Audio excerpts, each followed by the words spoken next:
What's up, everybody? I'm back, and I know it's been a while since I've made any sort of content on the channel, so I just wanted to thank everybody who stuck around through everything that's been going on. I know everything with the old channel, and then me sort of taking a break unannounced on this channel. But with that being said, let's just get right into this. As you can tell by the title, just yesterday, Fox News actually put out an article on Nick Fuentes and Paul Gosar, and unsurprisingly, it's not anything good. I'm sure most of you already know about the fundraiser that Paul Gosar was going to do with Nick, and this is basically what the whole article is about, but at the same time, they're just bashing Nick and making him look bad, and obviously making Paul Gosar look bad too for working with them. I'll actually read out some of the article for you guys right now, just so you guys get an idea of what it's saying. So the first thing it says about Nick is Fuentes is a controversial figure who has been accused of being a Holocaust denier and has received considerable backlash from conservatives and liberals alike for his rhetoric both online and offline. According to the Canary Mission and anti-Semitism watchdog, Fuentes has celebrated political violence, spread racism, and promoted white nationalist ideology, and has also spread coronavirus anti-Semitism, pushed general anti-Semitism, mocked the Holocaust, and promoted anti-Israel conspiracy theories. Additionally, Fuentes is the founder of the far-right Groyper Army, which was deemed a white supremacist group by the Anti-Defamation League, and has been banned on YouTube and other social media platforms. Alright, so after all that, they actually mention and link a video to the cookie question, which I'm sure most of you guys know what that is. If you don't know what that is, you can just look it up yourself. I'm not going to put it on this video because I don't want to make this too long. They did also mention that Nick said it was supposed to be a joke, but then they also go through this corny explanation of how Nick hides behind his irony or something like that.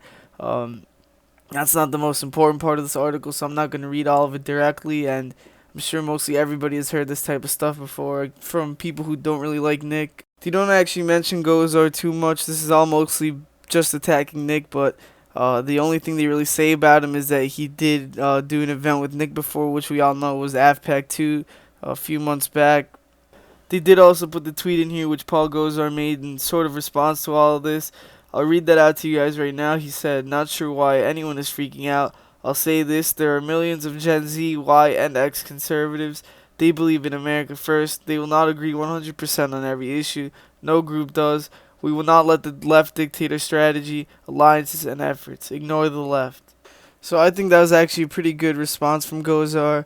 But I do have to say, though, there's one part of this whole article that really stuck out to me, and I think most people would probably not really pick up on it, and that's this part I actually read to you guys where it says, "Additionally, Fuentes is the founder of the far-right Groyper Army," and this isn't anything new. This is them trying to make it seem like Nick is the leader or owner of some actual group called, like, Groyper or something like that, which, like I said, it's not anything new because I do remember Giuliani saying something like this when he was talking about the groups that were in January 6th that were supposedly not Trump supporters. He said that there was a far-right group called Groyper that was inside the Capitol. It's just repeatedly seeing stuff like this. I just have to mention it. It's so sneaky what they do. First off, we all know that Groyper is not an actual group. There's no organized group that's founded by Fuentes or anything, but, they don't directly say that Nick owns, like, some big group or something, but they say he's the founder, and then they say of the far-right Groyper Army, and they capitalize Groyper Army, so it makes it seem like it's an actual thing, even though there's nothing like that, and it's just seeing it from our perspective is obviously very corny, sort of frustrating, but you already know how these type of people are when it comes to this stuff. And it's actually pretty ironic because if you know Nick, obviously he doesn't own any Groyper groups or anything like that, and he actually advises against starting any type of groups. So it just doesn't make any sense. But, you can't expect these people to actually know what they're talking about or actually be honest at all when making these types of articles. It's clearly just a hit piece. As for what I think about the rest of this article, it's pretty much nothing new either. Basically just calling him a Holocaust denier. For these people who don't know much about him and they're still, not really into this stuff, they'll just stay away from him because of it. There's actually like a comment section on this article going through it. I won't read any comments in general, but I did read through them before making this video, and it's like really a bunch of people who don't know what they're talking about either. They look at this, they read it, and they go like, "Oh, we need to stay away from this stuff.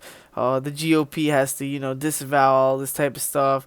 They're talking about QAnon. Like, there's this one guy that's saying stuff like, "Well, most GOP members don't even believe in QAnon, and we're not okay with storming the Capitol." But the thing is that Nick doesn't even believe in QAnon either, and most of his supporters don't. I haven't seen any Groypers really that do believe in that.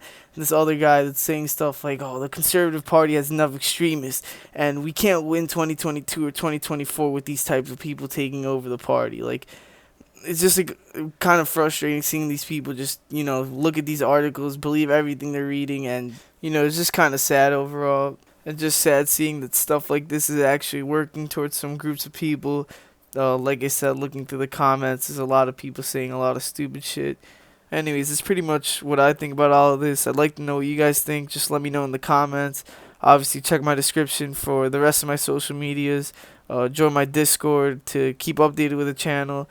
Like the video if you enjoyed, and subscribe if you're new, and I'll see you guys in the next one.